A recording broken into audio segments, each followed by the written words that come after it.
Hi, my name is Rowan and I'm in the Veterinary Technology program at SLC. So the vet tech program at SLC, it was very highly recommended by people in the field.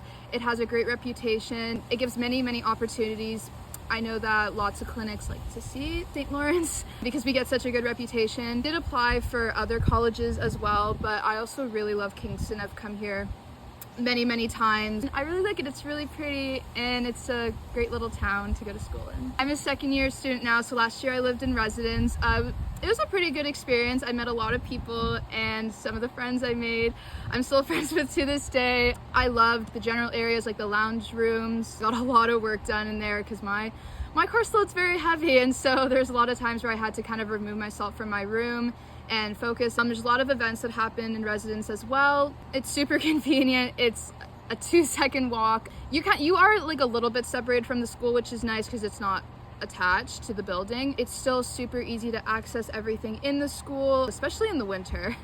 The cafeteria, it's a small building, but it's very convenient. It's not super overwhelming, and it kind of eases the nerves, especially as a first year.